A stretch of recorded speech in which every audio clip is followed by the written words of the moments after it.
Yo people, welcome back to the YouTube channel. You already know what time it is. It's time for the Chelsea versus Leicester review. I am sweating. I know you at home are sweating, dripping, yeah? We are absolutely drained from that match. It felt like watching a Champions League knockout tie. I tell you one thing, yeah? You have to appreciate every single last 3 points, every single last drip, every single last drop, every single little point that you can claim in this Super Premier League. They wanted to create the Super League. This is the Super Premier League.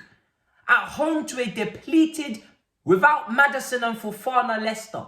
And I am dripping in sweat. Ndidi on the bench and I am dripping in sweat. My shirt is watery, okay? I am exhausted, guys, with that. I've got good to say, and I've got some things as well that we have to address. We have to, and I have to get it off my chest. It's not as big as Tobes, but there's still chest. First of all, thank God. We had to win that game. I said it was a must-win game. You knew it was a must-win game. The people, the rivals, they were ready for us. It was a must-win game. Thank God we won, yeah? Now, I have to commend the team. I have to praise and salute the team. 10 men, and you win the game from a 0-0 position at 10 men, and you go on to win the game. Round of applause. Round of applause. Round of applause, because at 10 men, I was starting to think that's our game compromised. That's us eliminated. That's us finitoed. That is us in the mud. That is us now clinging on to a point. That is us defending for our dear lives and praying to the Lord have mercies that we will survive and take this game to extra time. This ain't knockout Champions League. I know, I feel it, but it ain't. For me, it was feeling like we were going to lose or we were going to draw at best. But thank God, this crest continues to impress because the fight and the commitment was there. And actually, do you know what was so brilliant to see? First of all, Sterling gets a brace. Going into this game, you want Sterling or Kai to get goals. We didn't get Kai, we got Sterling. Fantastic. Sterling gets 2 goals, 1 deflected, but the other one, back post. My brother at the back post. Raheem the Dream, Reece James cross. It's been set up, it's been said, but did it materialize? Yes, it did. And it was just so nice to see somebody on the end of a Reece James cross and chance created. But Raheem, for me, I've been saying it, I feel like he's been one of the, if not the only, bright spark in the front three since the season kicked off. I don't think Mason Mount's been very good. I don't think Kai Havertz has been particularly good either. I think against Tottenham, they were both good, but over the actual season, in terms of these 4 games, if I was to judge them, I would say not good. Not good and not good enough to the level that they should be performing at and that they can perform at. But Sterling has shown glimpses. Sterling has shown moments on that left-hand side in these games. You know, even in the Leeds game, obviously the goal chalked off for offside. He's gone past players. He's taken them on. He's shown moments of magic. And I'm really happy for him to get those 2 goals. He's shown levels. He's shown in pre-season as well that he is a cut above these other players. And it's fantastic to see because he needed that. He needed it for his confidence. I was watching him in the open training session. He was sometimes scoring, sometimes some bad misses as well. He's not going to be an elite finisher for us. He's not going to be a consistent goal scorer for us in terms of we're not going to get 20, 25, which is what we need. But he's going to chip in. Fantastic for him today. But like I said, with that red card, Gallagher, for me, both yellows, especially the first, unnecessary, foolishness. I said the same thing for Koulibaly, foolishness. Just I don't know if it's frustration, I don't know what it is, but it's not very bright, it's not very intelligent. It's in-game management. You need to manage your game better than that. If you're on a yellow card, you need to know that. You need to not get sent off. That's a second sending off now in 2 games. We need to be 10 times better than that. Now, on Gallagher and on how we were playing before the red card, it wasn't very good, bruv. Yeah, it was not looking good, bruv. It was looking poor. It was looking bleak. It was looking peak. We were not creating enough chances, guys. And yes, we've won the game. And like I said, now that the game kind of opens up a little bit with that red card, they're expected to dominate a little bit more. They're expected to push forward. We actually start to play better in these back and forth games where we're not completely controlling the ball. And it's a common theme, isn't it? When we're not dominating the ball, when we're not completely in control, when it's a bit of a back and forth, when there's a few more transitions, the game opens up a little bit. We tend to be a little bit more pleasing on the eye. We tend to create a little bit more. But when we're expected to dominate and control and completely obliterate and take over and eliminate, I feel like I'm playing a game the way I'm talking. We don't do it, and we were stale. Let's have it right, bruv. We were stale like bread. Yeah, it was like the Hovis bread. It was like you leave the packet open, you have a little taste of the biscuit, and it tastes like cardboard, and you just. That's what it was to watch. I can't remember a big chance created outside of that Reece James hitting the post in those early stages. Yes, the penalty as well ruled out for offside, but no clear cut chances. And Mason Mount, I have to be very honest, I didn't see you in that opening segment of the game. I couldn't find you.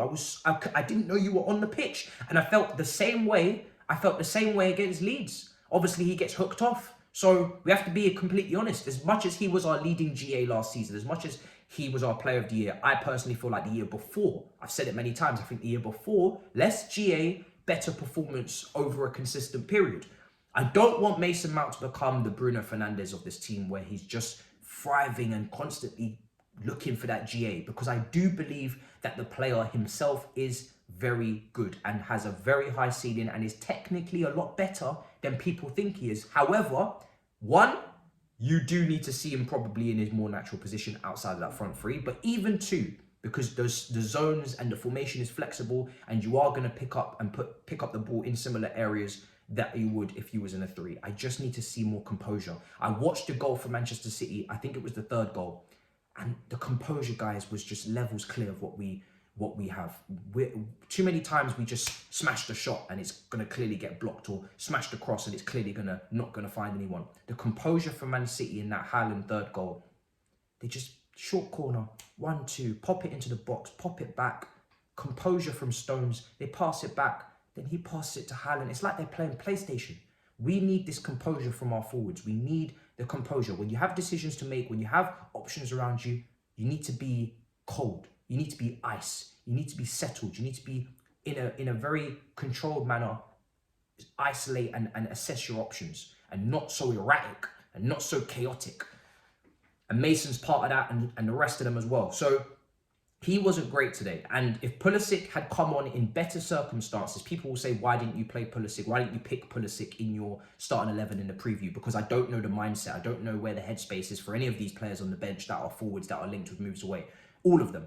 But if Pulisic had come on in better circumstances where we weren't down to 10 men, maybe for the last 15 minutes, he would be able to showcase what he can do. And maybe he could still even start ahead of Mount against Southampton, or even maybe Kai. I don't know. I don't think Pulisic is a striker as much as, you know, the dad's tweets liking and saying Kai maybe shouldn't play. I don't think Pulisic wants to play up front. I don't think he's a striker. So he'd only be able to come in, uncomfortable conversation, but he'd only be able to come in for Mason Mount because he'd have to play behind the striker.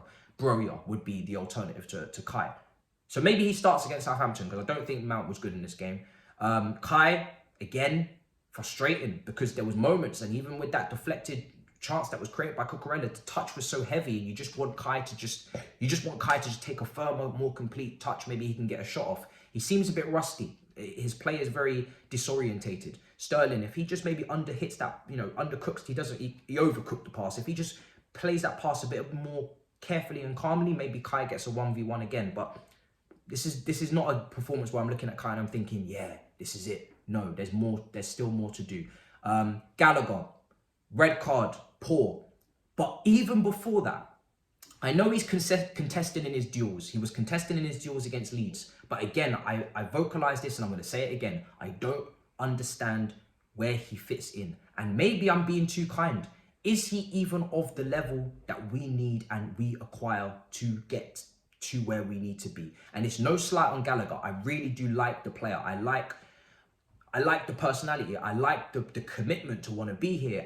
Listen, Tuchel loves him, right? And he's given him so much praise. But in a team that wants to control and dominate possession before that red card, we need players that are technically on another level. Bernardo Silva level. That's what I watched today. Bernardo Silva, incredible composure, going past players, great pass selection, brilliant vision, Juan Mata-esque. This is what we need. If we're going to have all of the ball, if we're going to dominate possession against these teams at home where we struggled last season, where our home record was appalling against low blocks, we need to have technically assured and complete players. And I'm not saying this because I'm saying it out. I don't enjoy saying this with Gallagher. But if we were to sell him with a buyback and bring in a midfielder, because clearly there's no space, because when Tuchel lists out his midfielders, he says we have enough midfielders. We have too many numbers. So uncomfortable conversation again. But if we're going to bring in a midfielder, clearly we need to let a midfielder go because we have too many midfielders numerically.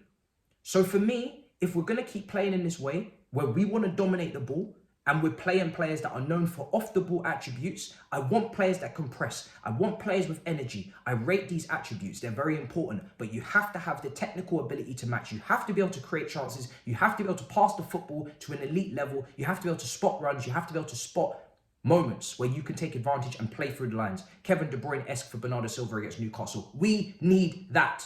We need that. It's as simple as that, people. Otherwise, we're going to continue to keep struggling to create chances. And that is what was happening before the red card. And it's only when the game goes a bit more back and forth, then we start to actually look better. But against these teams where we're going to have the ball, we need players that are technically on a higher level than I'm seeing from Gallagher. And this is why I didn't want Ronaldo. I wanted Jesus. I want people that can press from the front. But we do not have to pick between pressing and energy and also technical ability. We can have both. And we need to have both. We need to. So I'm not sure where Gallagher's fitting in. People will say maybe the front three, but the dribbling is not there. And this is where, when I said, and people got onto me in the comments and they said, you're being too harsh. What is wrong with you? He hasn't had a chance. I'm not saying that this is fair on Gallagher, but sometimes life is not fair. He had a brilliant loan. He deserves the chance. I understand that. But does it make sense with what you watched at Palace from a technical standpoint? Palace fans said it with the passing. Is he on that elite level? No. He's more off the ball. He's more counter-pressing. He's more arriving in the box. All of those things. But we need players that can create chances. And if we have too many midfielders, somebody has to be sacrificed. I'm not saying anybody's going to like it, but we cannot have all of these midfielders and then people tell me we still need a midfielder, but are afraid to sell midfielders. And that is the end of the conversation for me. I'm just putting it on a platter, exactly how I see it. You cannot tell me we need a new midfielder, which I agree with, and then you are afraid to sell midfielders. You have to get rid of somebody. So I don't know who it's going to be, but if we don't get a new midfielder who can help us create, but also bring more balance to the team, defensively and going forward, then we are going to continue to see games where we are yawning and we are not creating enough chances before it starts to become a back and forth. Maybe we need to get people sent off more often, I don't know. So that's my view on that. And yeah, in terms of the defense, listen, like I said, if you can win a game, you know, Leicester were always going to have chances. They had chances. That's always going to happen. At the end of the day, we're down to 10 men. The resilience is there, and we're just thankful to get through it. But make no mistake, this is a very disorientated, dysfunctional, irritated Leicester team that have one of their star defenders unsettled because we're going to purchase Maddison not available. We weren't playing the best of Leicester, and that I'm sweating. We weren't playing the best of Leicester. I'm sweating. So we need to remain focused about the task at hand. We have a lot of things we need to sort out and improve. But Fofana is in the building. That's the defence sorted. I hope to God we sign somebody in a creative manner. I don't care if you play centre mid or you play in the front three. I need somebody creative in this team who can pass the football and who can also dribble. If we don't get that, then you know my thoughts. I think there's going to be struggles. There's going to be chaos at times. And yeah, it is what it is. But it's a great win. I'm really proud of the performance. I'm proud of the resilience. And it was good to see Chilwell come on at the end as well, get some minutes.